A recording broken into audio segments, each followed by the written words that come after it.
We don't need a monster of a daughter. We don't need a monster of a daughter, they said, laughing as if it was the most amusing thing in the world. My grandparents were stunned by the harsh words thrown at me. After a while, trembling with rage, they managed to say, "Then we'll take her in." My grandmother gripped my hand tightly as I cried. From that day on, I never returned to that house. It was my grandparents who took me in. Since then, I've been able to live peacefully. And then, 10 years later, a suspicious figure appeared in front of the new house my grandparents had built. "Who are you guys?" They had ragged clothes and mean-looking faces. I recognized them as my parents. "You're living in quite a big house here. It was hard to find this place. Won't you let us live here? The old house has become too cramped for us," my parents said, smirking. I frowned at them and responded clearly. "How selfish can you be? I can't believe it. After calling me a monster and all sorts of things and then abandoning me without a second thought. Leave right now, this is trespassing." My parents looked at me in surprise. I used to be scared of their reactions, but I'm not the same person anymore. I won't let them do whatever they want here. I reached for the emergency button to call the security company. "My name is Mirabel Saavedra, I'm 22 years old. I work in beauty and live with my grandparents. I don't have parents. To be precise, I was abandoned by my parents when I was in elementary school. It was all because of my face. I have a scar from a burn.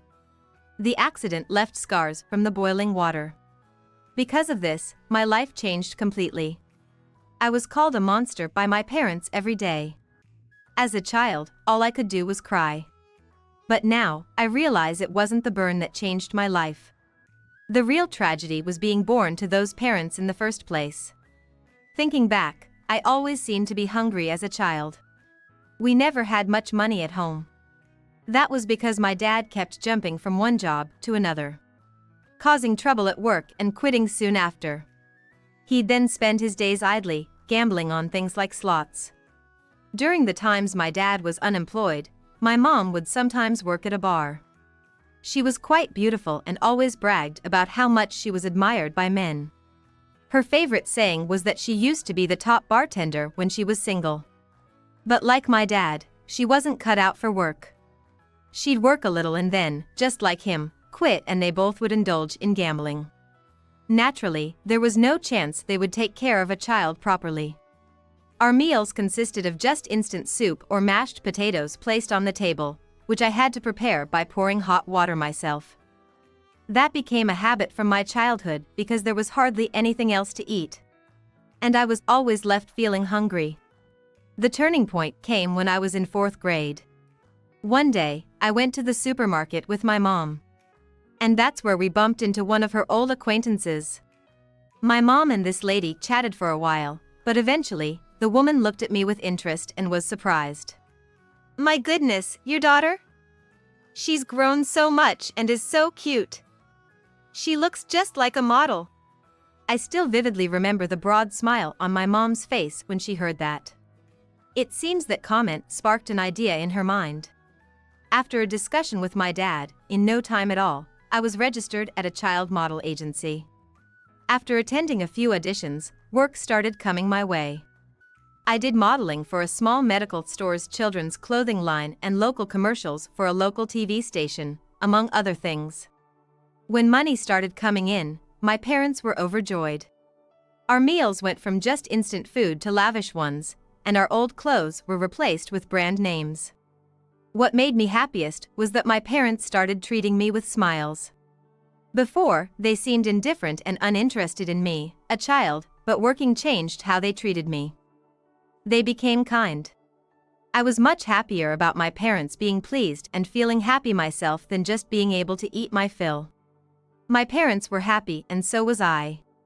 But that happiness didn't last long. For better or worse, I became popular as a child model.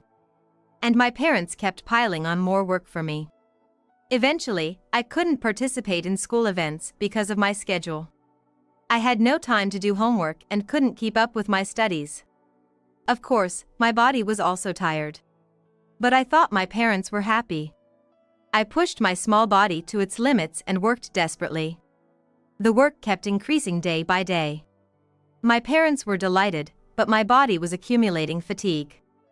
Around this time, my parents bought a new car and started going on luxurious trips to tourist spots all over the country. Of course, I couldn't go because I had work. It was my daily routine to go to the set by myself, finish the shoot, and then head to the next one alone. The luxurious meals we used to eat together gradually became just me eating instant food alone again. That made me sad. Hey, Mom, Dad, can I take a break from work? I want to go to school and eat meals together again. When I muttered this, my parents argued back. What are you talking about? This is the prime time to earn money. Work is more important than school. Don't worry, Mirabelle. We're enjoying and making good use of the money you're earning. Work is what you should be focusing on. I understand now. My parents didn't have any affection for me. They only saw me as a golden goose that brought in money. Eventually, I reached 6th grade. But my days were still filled with work. I was constantly exhausted and staggering from lack of sleep. Then, at one point, an accident happened. It was during a break in the shooting, while I was about to eat instant soup in the dressing room. I boiled water in the studio's kitchen as usual. Holding the kettle was fine, but I stumbled from sleep deprivation and fell. Oh no! Screaming in pain as the boiling water from the kettle I was holding splashed over my face. It's hot! Someone help me! I cried out from the unbearable heat. The filming crew rushed over and took me to the hospital right away. Not sure if the nurses called them, but by the time the treatment was done, my parents had arrived. Unfortunately, the water had splashed on my face. It led me to severe burns. I had to spend the following weeks wrapped in bandages and going to the hospital for treatment.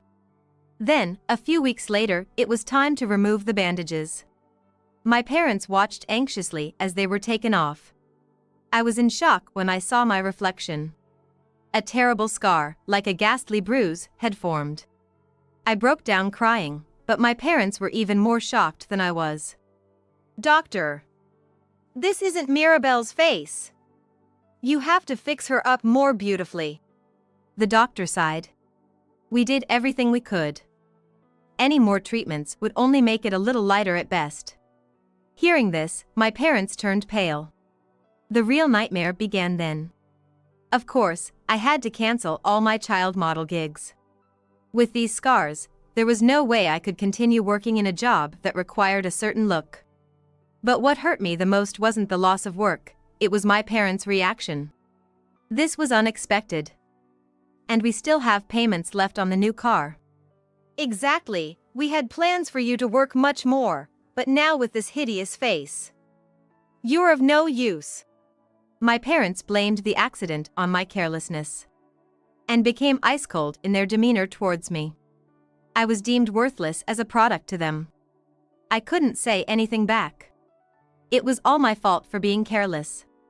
My dad and mom don't need me with this face. It was heartbreaking, but there was nothing I could do about it. One day, when I was coming back from school, I overheard my parents whispering in the living room. They hadn't noticed I was home yet. I couldn't help but hide and eavesdrop. I'm so disappointed in her. I thought she'd bring in more money. Now, she's just a leech, costing us for food and school. Yeah. We even thought about getting her into night work, but with that face, that's out of the question. Such a waste. But we still have the car loan and other debts, so she'll have to work something, maybe a paper route? That won't make much money. She's worthless now, might as well dump her somewhere. Maybe if we leave her in front of a foster care, someone will pick her up. I was frozen on the spot by their cruel words. Sure, I was sad about the burned scars on my face, but I was somewhat relieved I could cancel my modeling jobs. I thought I could finally go to school, study, and play with friends. But my parents didn't care about how I felt. They were even thinking about abandoning me. Trying to leave quietly, I accidentally made a noise. Realizing I was there, my parents came out of the living room. Seeing me pale, their expressions remained cold. "You heard us? Well, that makes things easier. Leave this house." "That's right. Supporting you is too much. Now we can finally breathe easier." "No way!" I thought it was just too cruel. Kids my age live with caring parents, eat warm home-cooked meals, enjoy studying, sports, and hanging out with friends. Meanwhile, I was just used and then discarded like trash. Tears naturally started falling from my eyes. But my mom showed no mercy. "Crying is useless. Do you understand? What's your answer?" To me, my parents seemed nothing less than monsters. I was speechless, just standing there silently when the front door opened. And then, surprisingly, 2 people walked in. They were an elderly couple. We were worried and thought we'd check in, and sure enough. "What are you doing, Wade, Ellie?" The elderly man called out my parents by their names. My father let out a displeased grunt. "What? Dad, Mom? Why are you here?" I recognized them the moment I saw them. Though we had rarely met, they were my paternal grandparents. I heard that my grandparents and my father never really got along. My father was born into a wealthy family as an only son. He was influenced by bad friends at school and strayed off the right path. He got into trouble and was often picked up by the police. Despite my grandparents' efforts, my father didn't change. Even as an adult, he hardly worked, spending his days at bars and nightclubs. When he suddenly married my mother, who worked as a hostess, my grandfather was so angry he kicked them out of the house. Since then, they hadn't been very active in our lives, but it seemed they still cared about me, their granddaughter. "Grandma, Grandpa?" I murmured, and they looked at me tenderly. We saw Mirabelle in a clothing store flyer and were surprised. "We hadn't heard anything from Wade and were worried about how you were doing." "Wade, you're the worst. Kicking her out, no, you've never changed since then. And Ellie, what kind of adults make their child work and then discard her when she's no longer useful? What are you thinking?" My father looked annoyed at my grandfather's lecture. "Shut up. Coming here all of a sudden just to lecture us?" While giggling, my mother retorted, "Well, it can't be helped. Mirabelle's got no more value with a face like that." "Don't be ridiculous. She isn't just some tool.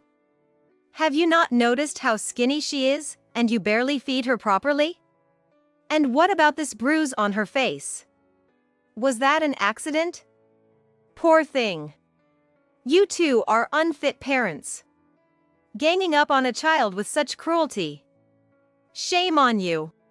My grandparents scolded my parents and hugged me tightly. It was rare for me to be embraced by adults, so I was surprised.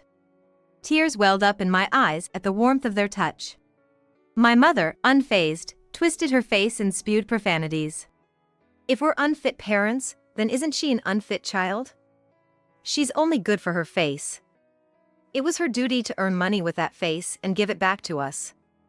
In this world, it's all about looks, you know? If you have a good face, you can make money. But with her turning ugly, she's worthless. Good for nothing." My mother's words enraged my grandparents. "How dare you say such things? We don't need a monster of a daughter. We don't need a monster of a daughter." Laughing, my parents said. My grandparents were stunned by the harsh words thrown at me. After a while, trembling with rage, they managed to say, "Then we'll take her in." My grandmother cried as she tightly squeezed my hand. From that day on, I never returned to this house. I don't remember much about what happened after. There was an exchange between adults, and I was officially taken in by my grandparents. My grandmother served delicious meals, and I could sleep soundly in warm blankets. That was what made me happier than anything else. Since it was just the right time for middle school, I enrolled in a middle school near my grandparents' home. Finally, I was able to live a normal child's life. I was falling behind in my studies, but my grandmother hired a tutor, and I managed to catch up. Then, I wanted to make friends and have fun, but I was worried about my burn scars. People might not like it. I feared being rejected or called a monster like my parents used to say. But I didn't need to worry. My grandparents found a makeup artist through their connections, someone who had worked backstage before. She was a beautiful woman and did my makeup. I was amazed when I looked in the mirror after she was done. The burn scars were gone. It was like magic. See, you look beautiful now. It's okay, have confidence, she said, and I couldn't help but exclaim in joy. Yes. Amazing. Thank you, Mary. Gradually, I regained my confidence, as she said. I used to be timid, afraid of upsetting my parents, but I started speaking up more. At school, I made friends and started having fun. My grandparents watched me happily. All these happy days were thanks to my grandparents. I was incredibly grateful to them. 10 years have passed since then. I'm now a working adult. The scars on my face have faded significantly and are almost unnoticeable. Thanks to my improved makeup skills. My grandparents are still doing well. They built a new house after that. They owned several apartments and had rental income. Though they were well off, they lived modestly and refused to give money to my father, their son. They even talked about donating the money they didn't need. They took me in because they were thinking about my future. Our old house was getting old too, so they built a new one to ensure we could live comfortably. So now, we live in a newly built house that's 18,000 square feet. One night, I overheard my grandparents talking with worried faces. There's been a suspicious person lurking around our house recently. They're dressed in ragged clothes, looking like a family. Maybe they're beggars. I saw them again just now, and it's quite frightening. Really? That's creepy. Worried by what I heard, I decided to go outside to check. It's unusual for our peaceful neighborhood to have suspicious people. I thought if I saw nothing, my grandparents would be relieved. But the moment I stepped out the gate, I saw an unexpected sight. It was a family dressed in shabby clothes. They must be the suspicious people my grandmother mentioned. A middle-aged man and woman, with 2 girls who seemed to be their children. They were leaning against our house wall, mumbling something. Their presence was eerie, but more than that, I was annoyed they were loitering around someone's home. I heard a shout, "Mirabelle." Why did these people know my name? Suspicious, I asked them. "Who are you?" Then, a familiar sweet voice responded. "Oh, Mirabelle, have you forgotten us? It's your mom and dad." What? Upon closer inspection, the middle-aged couple was indeed my parents. They've aged a lot since then. Perhaps it's because their faces have become gaunt. You're living in such a big house now. It was hard to find this place. After you left, our family grew, and our house became too small. So, we were hoping you'd let us live here. My father said, smirking, with 2 girls standing expressionlessly beside him, one about middle school age and the other about elementary school age. Both were strikingly beautiful. Could it be that my parents had more children after I left? Would that make them my sisters? I couldn't believe it, and my disbelief was apparent. Whether their family had grown or not, it had nothing to do with me. How audacious of them to just show up like this. I yelled loudly. "How selfish can you be? I can't believe it. After calling me a monster and all sorts of things, then abandoning me without a second thought. Go back home now." My parents looked surprised at my response. The days I used to be afraid of displeasing them seemed like a lie. "Mirabelle, how can you say that to your parents? I thought only your face was ugly, but it turns out your heart is too. You're no parents of mine." The moment I retorted, the front door opened. My grandparents had come out of the house, noticing the commotion. "Wade, Ellie." "Grandma, Grandpa, these people suddenly showed up saying they want to live here. It's unbelievable they come out of nowhere now." My father quickly interrupted my words. What are you talking about, Mirabelle? This is my parents' house. We have the right to live here. My grandfather spoke with a weary face, as if lecturing my father. I'm afraid that right no longer exists. What? We've disowned you. Don't you dare step over this threshold again. Firmly, my grandfather confronted my yelling father. Huh? You think that argument is going to fly? My parents persisted stubbornly. The girls had complex expressions on their faces while my parents shook the gate. What are you doing? This is trespassing.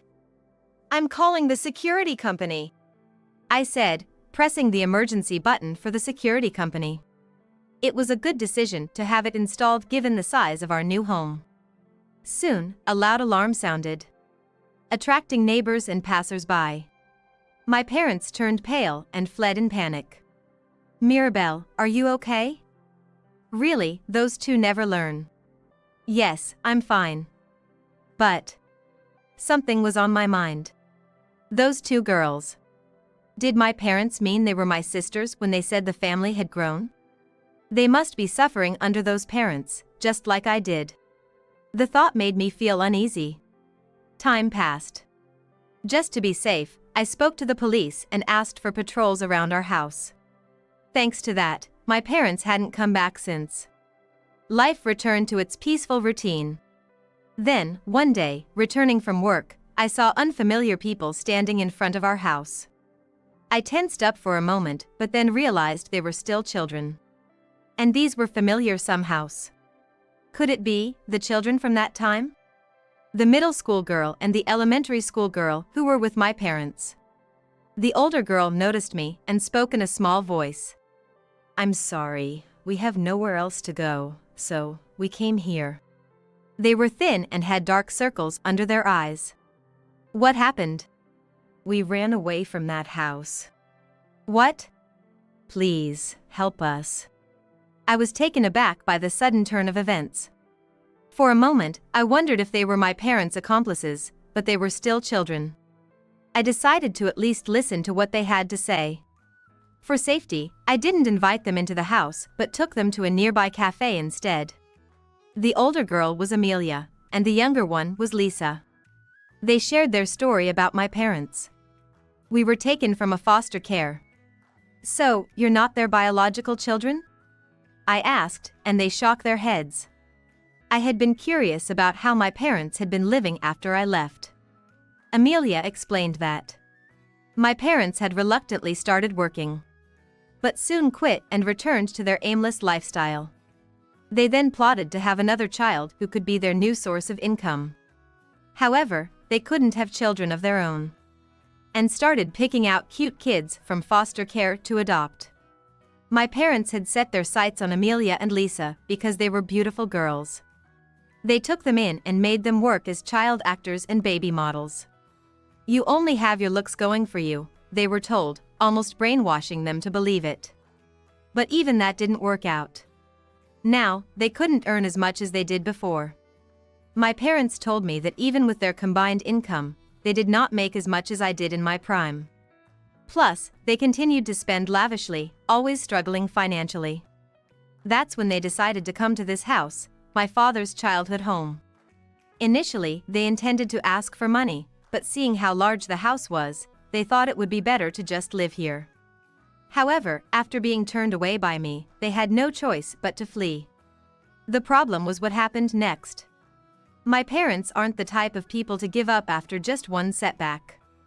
They started concocting another reckless plan, gathering what little money they had to go gamble in an overseas casino, hoping to increase their funds. I was dumbfounded. It was just like my gambling-loving, work-hating parents to come up with something like that. But Amelia and Lisa were a problem for their plan. They were told to stay home and watch the house while my parents were abroad. Apparently, my parents have been overseas for several weeks now, and they were told to house sit. They have been abroad for a few weeks now and have no money or food at home. Amelia and Lisa were originally told that they did not have to go to school and had been truant. Because of this, the adults around them, such as their school teachers, were unaware of the situation at home. They had been surviving on whatever was in the fridge, but they had reached their limit. How terrible. I sighed after hearing their story. My parents only saw children as a source of income. Just like with me, but now it seemed even worse. We thought about going back to the child welfare office, but our parents told us don't tell the office, so we had nowhere to ask for help and came here. Amelia said with a weary voice. I'm hungry. Lisa muttered, reminding me of myself. I too was always hungry when I lived in that house. Thinking of Amelia and Lisa's daily life made my heart ache. I couldn't leave them alone. I decided to let Amelia and Lisa come into my home. And explained everything to my grandparents. My grandmother was shocked but made warm meals for the two of them. My grandfather listened seriously and joined me in anger. Amelia and Lisa cried tears of joy as they ate. Seeing that, I was filled with an indescribable sense of anger. Grandma, Grandpa. We can't just leave things as they are. What my parents are doing is neglect, isn't it? Let's report them to the police. My grandparents nodded in agreement. It's inhuman to put young children through such an ordeal. They need to understand just how terrible their actions are. The next day, we visited my parents' house. The house I once lived in was in a terrible state. Cluttered and dusty as if it hadn't been cleaned for years. We grimaced at the sight. My parents were, of course, not there. They hadn't returned from overseas yet. My grandmother sighed. Nothing has changed. Taking in children for the sake of money when they can't even raise them. Unbelievable. Our anger reached its peak. We reported to the police and explained the situation. We were interviewed and we told them what had happened. According to the police, there had been reports from neighbors, and child welfare services had tried to visit. But my parents had turned them away every time. We are taking good care of our children. If you doubt us, we'll sue for defamation, they had retorted aggressively. Unbelievable people. While we were speaking with the police inside the house, the door suddenly opened. My parents had returned. What? Why? My parents were shocked to see the police. They looked worn out. Apparently, their plan to make money at the casino had failed. They tried to flee, but it was too late. The police detained them, and they were arrested for parental neglect. Hey, what's going on? What do you mean, Mirabelle? Mom, Dad. You set us up, how could you? I was utterly disgusted by my parents yelling and accusations at this point. Set you up? Don't be ridiculous. This is the result of your neglect, isn't it? Not just towards me but towards Amelia and Lisa too, using us all just so you could have an easy life. And then, on top of that, you crush the spirits of your children with nothing but cruel words. You are failures, not just as parents but as human beings. You deserve to be locked up in a cold cell and reflect on your actions to your very bones. My parents, perhaps overwhelmed by my fury, twisted their faces and couldn't muster a rebuttal as they were led away by the police. I can't imagine them changing their ways easily, but leaving them to their own devices was far too dangerous. I felt a temporary relief as they were arrested. I didn't want any more children to become their victims. I hope that such parents disappear from this world. That's what we wished for as we left the house.